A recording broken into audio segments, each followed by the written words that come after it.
Au nom du Père et du Fils et du Saint-Esprit. Amen.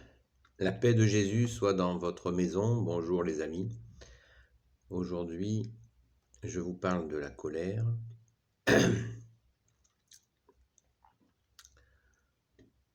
La colère. Pourquoi je vous parle de la colère? Parce que dans les saints évangiles, notre bien-aimé Jésus nous en parle et il nous met en garde. Il nous met en garde contre cette colère qui peut aller très très loin. Et comme vous le savez, la parole de Jésus est la parole de Dieu, donc ça va très très loin. Donc moi je peux en parler de ce sujet puisque elle vient me chatouiller de temps en temps et au cours d'un carême catholique, j'ai demandé à Jésus de m'en libérer. Et donc le carême, j'ai eu cette grâce de comprendre le processus. J'ai eu cette grâce. Jésus m'a appris le processus de colère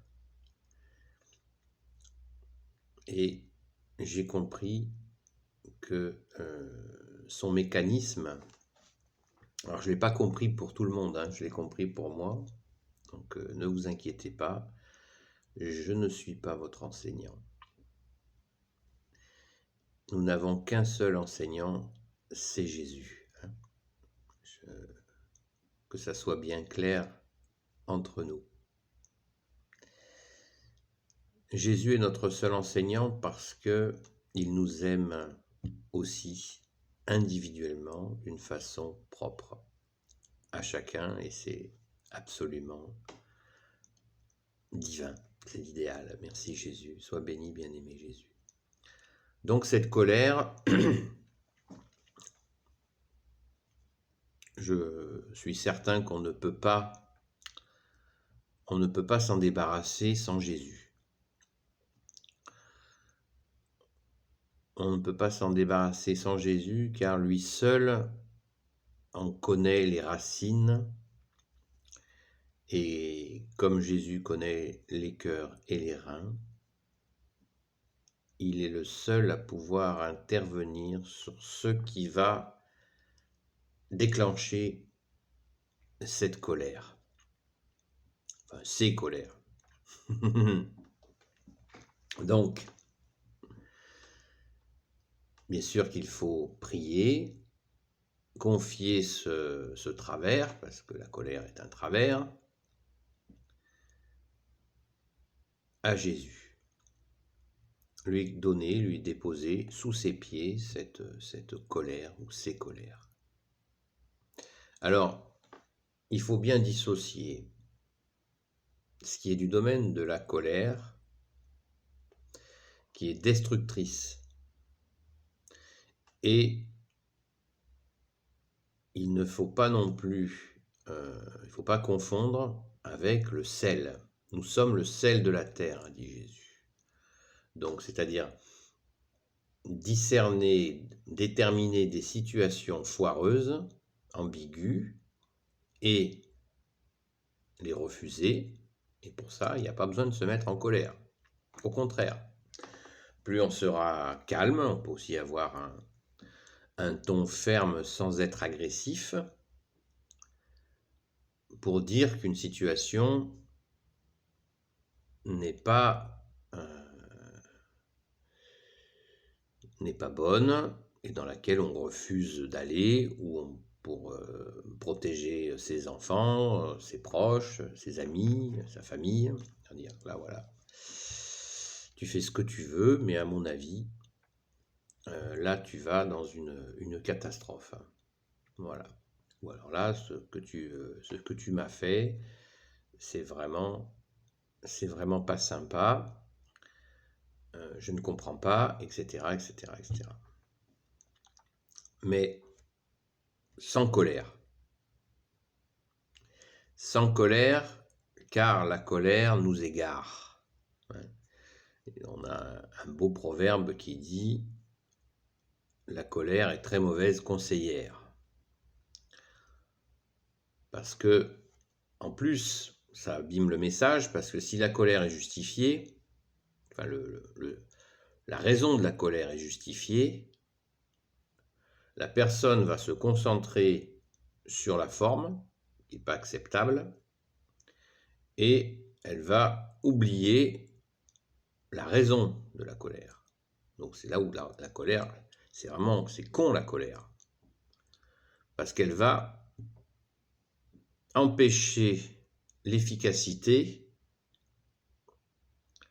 du résultat. Parce que normalement, la colère, comme on dit, il y a la saine colère. Oui, la saine colère, bien sûr. Alors, certains, bien sûr, diront tout de suite, oh, regarde Jésus, quand il a chassé les marchands du temple à coups de nerfs de bœuf, qu'il a balargué leur table, qu'il a tout foutu, qu'il a tout dégagé du temple, parce qu'il y avait des trafiquants dans le temple, c'est dans les évangiles. Hein. Donc Jésus s'est mis en colère lui-même. Eh bien écoutez, c'est très simple. Déjà, nous ne sommes pas Jésus, donc lui, il est Dieu, il fait ce qu'il veut. Et nous n'avons pas donc à l'imiter dans ce genre, dans cette pratique. Par contre, nous pouvons tout à fait comprendre pourquoi a-t-il fait ça.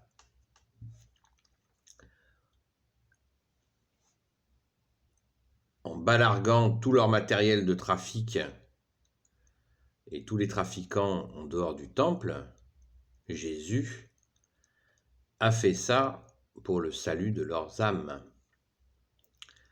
Évidemment. Donc, nous, il s'agit d'une colère. Dans tous les évangiles, il y a ce moment où Jésus a eu, effectivement, ça a été une colère, quoi qu'on ne sache pas exactement comment ça s'est passé. Mais bon, on peut tout à fait imaginer que ça a été viril.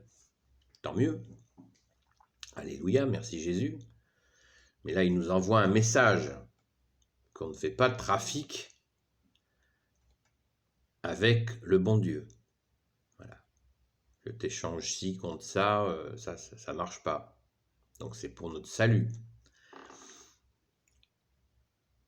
Donc à un autre moment dans les évangiles, Jésus nous dit expressément que la colère peut même nous mener jusqu'à l'enfer, de passer devant un tribunal pour une colère. Donc, il faut faire attention, et cette colère, souvent, est nourrie par notre orgueil. Le carburant de la colère est parfois et souvent l'orgueil. Donc, on sait que notre orgueil irrite le bon Dieu, le Père, le Fils et le Saint-Esprit. Donc, voilà, nous devons apprendre à nous maîtriser. Ça tombe bien, nous avons un seul maître qui s'appelle Jésus, merci Jésus, et qui nous apprend à nous maîtriser. Hein, vous avez des gens qui se mettent en colère pour un oui ou pour un non. Donc, pour avancer, il nous faut nous débarrasser de cette colère. Messieurs, pas nous débarrasser de notre virilité, hein, j'en fais partie. Il ne s'agit pas de ça. On est bien plus fort à se maîtriser et à aller à l'objectif. Bien, Si nous avons un ton ferme et calme, ce sera bien plus efficace que le coup de gueule que personne n'écoute. Et au bout d'un moment, de toute façon, on s'aperçoit, quand on pratique le coup de gueule, que les gens, ils ont l'habitude, ils se ferment les oreilles, ils attendent que l'orage passe, et après ils les ouvrent, et puis ce que vous avez dit, ils n'en ont rien à faire. Alors quand on est ferme et calme, les choses sont posées, et elles sont là, donc il faut qu'elles soient traitées. Et il faut une réaction. Donc l'efficacité est assurée. Et d'autant plus, elle sera totale, l'efficacité, si nous remettons les situations délicates, tendues, entre les mains de Jésus, en lui confiant le problème, et il nous dira par l'Esprit Saint les mots que nous avons à dire, voilà, sans agressivité, pour que nous puissions régler des situations pourries, tordues, tout ce que vous voulez. Donc la colère est, pour résumer, la colère, on sait qu'elle n'est pas bonne, elle déplaît à Jésus, bien sûr, à son Père, à l'Esprit Saint, donc nous le savons. Donc il faut nous mettre au travail si nous sommes coincés par cette espèce de processus de colère qui nous mène à la destruction. Ça fait des... Les gens après se méfient, on n'avance pas avec un système. Quand on est pris dans un système colérique, on détruit et on ne progresse pas. Et nous devons absolument construire. Nous sommes des bâtisseurs par la grâce de Jésus, avec Jésus, la Sainte Vierge, Saint Joseph, Sainte Marie-Madeleine, tous les saints qui sont chers à nos cœurs, avec Saint Michel Archange, Saint Gabriel Archange, Saint Raphaël Archange, avec les anges qui servent Jésus. Nous sommes des bâtisseurs, nous sommes des pierres vivantes, en Jésus bien sûr.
À bientôt les amis.